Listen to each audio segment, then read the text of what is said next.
ఈరోజు ఆదోనిలో ఒక శుభదినం.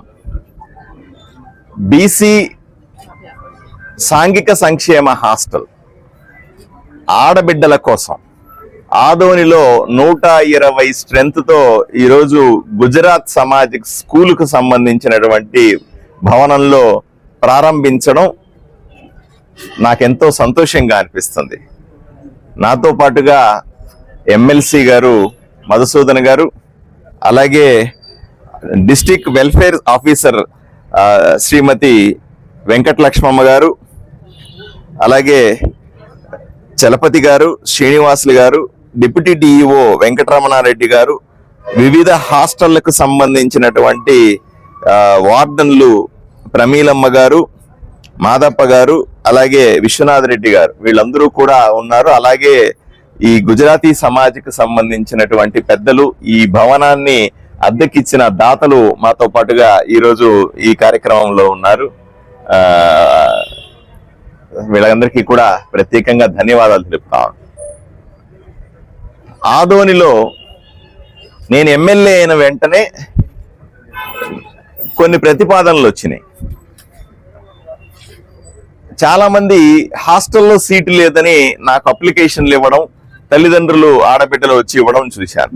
అదే సందర్భంలో ఎన్నో విద్యార్థి సంఘాలు రోజు పత్రికల ముందుకొచ్చి హాస్టల్లు ఏర్పాటు చేయాలి, హాస్పిటల్లో వసతులను మెరుగుపరచాలా అనే డిమాండ్లతో ఆఫీసర్లు కలవడం, మీడియాలో రావడం కూడా విద్యార్థి సంఘాలు లేదా ఉపాధ్యాయ సంఘాలు డిమాండ్ చేయడం కూడా చూశాను. దీన్ని ఛాలెంజింగ్ గా తీసుకుని నేను ప్రమాణ స్వీకారం చేసిన మరుసటి రోజునే నేను విజయవాడలో సాంఘిక సంక్షేమ సెక్రటరీ గారిని కలిశాను. ఏమండి, ఆదోనిలో ఈ రకమైన పరిస్థితి ప్రజల వైపు నుంచి, ప్రజా సంఘాల వైపు నుంచి డిమాండ్ ఉంది, దీన్ని ఏదో రకంగా పరిష్కరించాలా అని నేను వాళ్ళకు విన్నవించడం, ఆయన నాకు వెంటనే పాజిటివ్ గా రెస్పాండ్ అవ్వడం, ఈ సాధ్యాసాధ్యాలు అంటే నెక్స్ట్ ఇయర్ ఏర్పాటు చేస్తామన్నారు. నేను రిక్వెస్ట్ చేశాను, ఏమండి నెక్స్ట్ ఇయర్ ఏర్పాటు చేసేంత వరకు అక్కడ డిమాండ్ ఎలా ఆగుతుంది చెప్పండి, ఆ బిడ్డలు ఎక్కడికి పోతారు, ఎక్కడ చదువుకుంటారు, కష్టం కదా, ఏదో విధంగా నాకు ఈసారి కొంత ప్రొవిజన్ ఇవ్వండి, నెక్స్ట్ ఇయర్ కావాలంటే దాన్ని మళ్ళీ పెంచుతాను అని రిపీటెడ్ గా రిక్వెస్ట్ చేయడం వల్ల ఆయన నాలో ఇంట్రెస్ట్ ను చూసి, అరే ఇంత ఈ ఎమ్మెల్యే ఇక్కడ కూర్చొని 2-3 గంటలుగా నన్ను రిక్వెస్ట్ చేస్తా ఉన్నాడు, ఏదో ఒకటి చేయమని అడుగుతా ఉన్నాడు, ఈయనకైతే ఏదో చేస్తే బాగుంటదని అనంతరాం సీనియర్ ఐఏఎస్ గారు ఆలోచన చేసి అప్పటికప్పుడు ఆయన జిల్లాలో అధికారులతో మాట్లాడినారు. ఇదే సందర్భంలో మన వెంకటలక్ష్మి గారు జిల్లా సంక్షేమ అధికారి నా పక్కనే ఉన్నారు.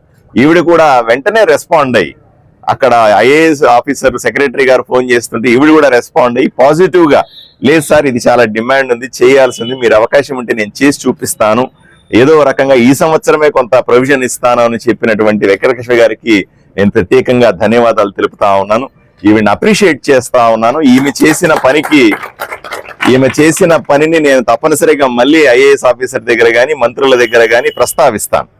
అదే సందర్భంలో పర్మిషన్ అయితే ఇచ్చినారు, ఇస్తే ఇక్కడ భవనం దొరకలేదు. చాలా భవనాలు చూసాము, నేనే ఓనర్లతో చాలా మందితో మాట్లాడినాను. అందరూ కూడా హాస్టల్ మా బిల్డింగ్ లో బిల్డింగ్లు ఖాళీగా ఉన్నప్పటికీ కూడా హాస్టల్ పెట్టుకోవడానికి ఒప్పుకోలేదు. హాస్టల్ లేకుండా బిడ్డలు ఎక్కడ పెట్టి చదివించుకుంటాము? ఈ సందర్భంలో నాకు ఈ గుజరాతీ స్కూల్కి సమాజానికి సంబంధించినటువంటి పెద్దలు నాకు తారసపడినారు. వాళ్ళ భవనం ఇది, ఇంతకుముందు స్కూల్ నడిపేవాళ్ళు ఇప్పుడు నడపట్లేదు. ఈ భవనాన్ని వాళ్ళు జాగ్రత్తగా మెయింటైన్ చేస్తా ఉన్నారు. ఎప్పుడో తీసుకుని కట్టినటువంటి ఈ బిల్డింగ్ ని వాళ్ళ దగ్గరని వాళ్ళకి అప్రోచ్ అయిన వెంటనే సహృదయంతో వాళ్ళు ఎంతో పెద్ద మనసు చేసుకుని ఈ బిల్డింగ్ ని హాస్టల్కి ఇవ్వడానికి వాళ్ళు సుముఖత వ్యక్తం చేశారు. వీళ్ళందరికీ కూడా ప్రత్యేకంగా ధన్యవాదాలు తెలియజేస్తా ఉన్నాను. వీళ్ళందరి సహకారంతో ఈ రోజు ఇక్కడ 120 మంది ఆడబిడ్డల కోసం బీసీ హాస్టల్ ని మేము ఇక్కడ ప్రారంభిస్తా ఉన్నాం. ఈ సంవత్సరంలోని ఇప్పుడే చేస్తాం. పెద్ద తుమ్మలంలో కేవలం 40 మందితో ఉన్నటువంటి హాస్టల్ ని 120 మంది స్ట్రెంత్ ఉండగలిగిన బాలుర హాస్టల్స్ ని మేము ఇక్కడికి తీసుకొని వచ్చి అబ్బాయిల్ని మిగతా బాయ్స్ హాస్టల్స్ లో అడ్జస్ట్ చేస్తూ ఇక్కడ ఫుల్ స్ట్రెంత్ 120 మంది ఆడబిడ్డలు చదువుకోవడానికి అవసరమైనటువంటి సదుపాయాల్ని బ్రహ్మాండంగా చేస్తా ఉన్నాం. ప్రెమిసెస్ కూడా మీరు చూడండి, చాలా బాగుంది. ఉన్న అన్ని హాస్టల్లో కలిసి ఇది మంచి హాస్టల్ అవుతుంది. నాకు ఎంతో సంతృప్తిని ఇస్తా ఉంది. ఈరోజు 20 రోజుల్లో నాకు మంచి సంతోషాన్ని కలిగించినటువంటి ఏదైనా పని ఉంది అంటే ఈ బిడ్డలకి హాస్టల్ ఏర్పాటు చేసి ఇక్కడ చదువుకునే అవకాశం ఇవ్వడాన్ని నేను చాలా సంతోషంగా భావిస్తా ఉన్నాను. రాబోయే సంవత్సరాల్లో మరిన్ని హాస్టల్స్ ఏర్పాటు చేసుకుని వాళ్లకు మరిన్ని సదుపాయం, ఎందుకంటే ఈ ప్రాంతంలో మీకు అందరికీ తెలిసిందే వలసలు పోతా ఉంటారు.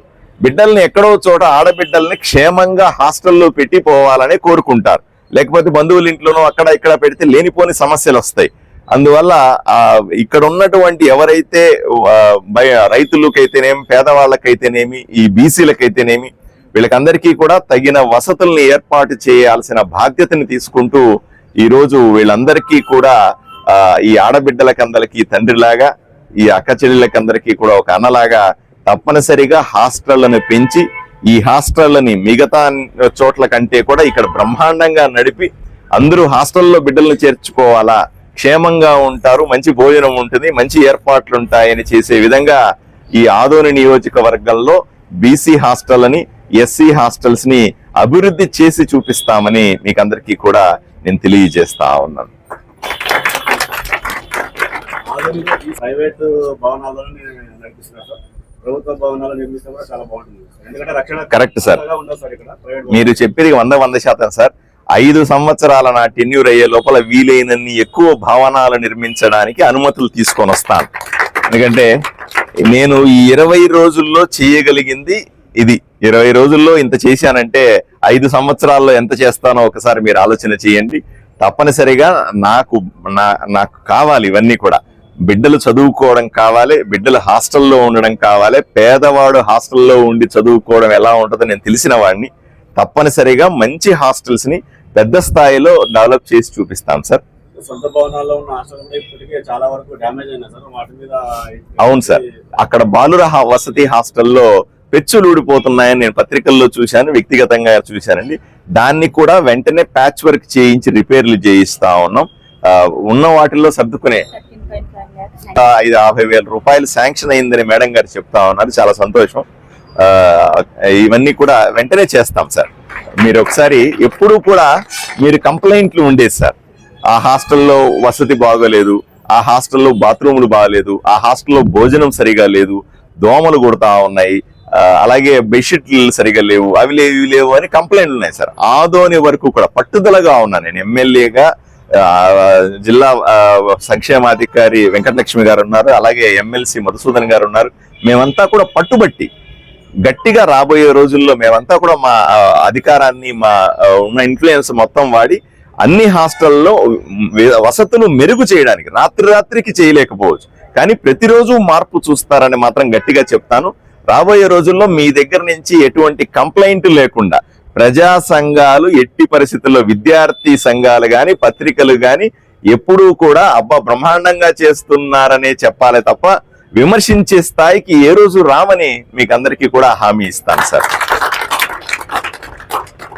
ఈరోజు గుజరాతీ స్కూల్ ప్రాంగణంలో ఈరోజు బాలికల వసతి గృహాన్ని ప్రారంభించడానికి విచ్చేసినటువంటి మన స్థానిక శాసనసభ్యులు డాక్టర్ పార్థసారథి గారికి, అలాగే district social welfare officer Venkata Lakshmamma గారికి, అలాగే డిప్యూటీ డిఓ గారికి, వెంకటరంగారెడ్డి గారికి, శ్రీనివాసు గారికి, అలాగే మిగతా హాస్టల్ నుంచి వచ్చేసినటువంటి వార్డెన్స్కు, అలాగే గుజరాతీ స్కూల్ వారు ఇచ్చినటువంటి ఆ సేవా దృక్పథం ప్రదర్శిస్తున్నటువంటి ఆ సమాజ వారికి, మీడియా మిత్రులకు అందరికీ పేరు పేరున నా వంతు వందనాలు, శుభాభివందనాలు. ఈరోజు ముఖ్యంగా డాక్టర్ పార్థసారథి గారు వారు బడుగు బలహీన వర్గాలకు సంబంధించినటువంటి ఈరోజు ప్రత్యేకంగా బాలికల వసతి గృహానికి ఈరోజు ప్రారంభిస్తున్నందుకు నిజంగా నేను కూడా చాలా ఆనందిస్తున్నాను. ముఖ్యంగా ఈ పశ్చిమ భాగాన నిరుద్యోగ సమస్యతో అవి పక్కన పెట్టేస్తే చదువుల విషయంలో ఈ రోజున చాలా వెనుకబడినటువంటి ఈ పరిస్థితుల్లో ఈరోజు హాస్టల్ రావడం ముఖ్యంగా గర్వించదగ్గ విషయం. వారిని నిజంగా ఎంతో అభినందించినటువంటి ఆవశ్యకత ఎంతైనా ఉంది. రాబోయే రోజుల్లో కూడా విద్యా వైద్యం మీద వారు ఎప్పుడు కూడా మా సహాయ సహకారాలు ఎల్లప్పుడూ వారికి ఉంటాయి. వారితో పాటు కూడా మేము కూడా ప్రతి ఒక్క విషయాల్లో మేము సమఘీభావం తెలుపుతూ అభివృద్ధి సైడ్ మేము కూడా ఉంటామని ఈ సందర్భంగా తెలియజేస్తూ ఈ అవకాశం ఇచ్చినటువంటి డిస్ట్రిక్ట్ సోషల్ వెల్ఫేర్ ఆఫీసర్స్ అందరికీ కూడా మరొకసారి నా ధన్యవాదాలు తెలియజేస్తా ఉన్నా. గౌరవ ఆదోని ఎమ్మెల్యే గారికి అండ్ ఎమ్మెల్సీ సార్కి అందరికీ కూడా నమస్కారం అండి. నా పేరు వెంకటలక్ష్మి, డిస్ట్రిక్ట్ బీసీ వెల్ఫేర్ ఆఫీసర్ని. ఈరోజు నిజంగా జాబ్ టెన్యూర్ లో కొన్ని సాటిస్ఫాక్షన్ ఇచ్చే విషయాలు ఉంటాయి. ఈ రోజు నాకు ఈ హాస్టల్ ఓపెనింగ్ కూడా అలాంటిదే.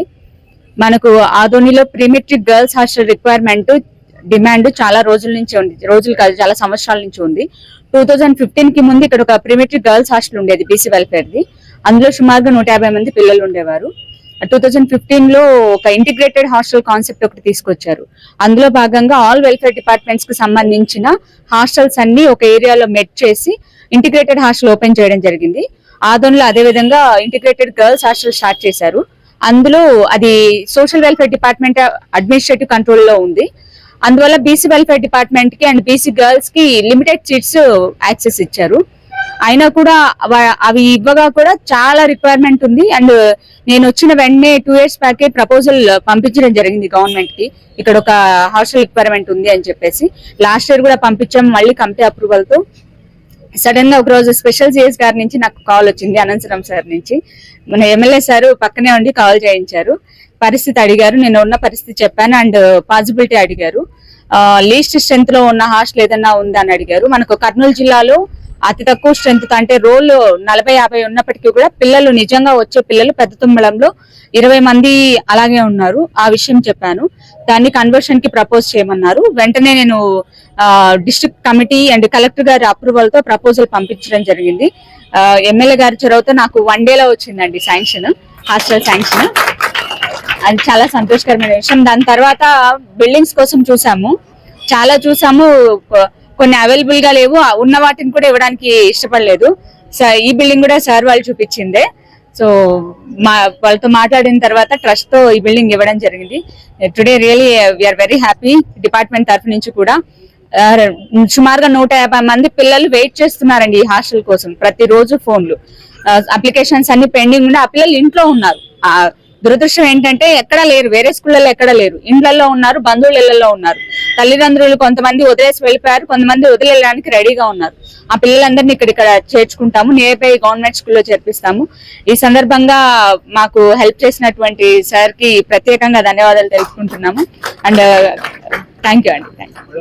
మహాత్మా గాంధీ నగర్ లో ప్రభుత్వానికి సంబంధించిన హాస్టల్ భవనం ఉంది మేడం. ఎక్కడండి? మహాత్మా గాంధీ నగర్ ఇంతకుముందు పెట్టిన ప్రీమెట్రిక్ ఓకేనండి, చిత్రావస్థలో ఉంది, నిరుపయోగం ఉంది. దాన్ని ఇంప్లిమెంట్ చేసి అక్కడే పెట్టడం కూడా ప్రభుత్వ భవనంలో. ఎస్ ఓకేనండి.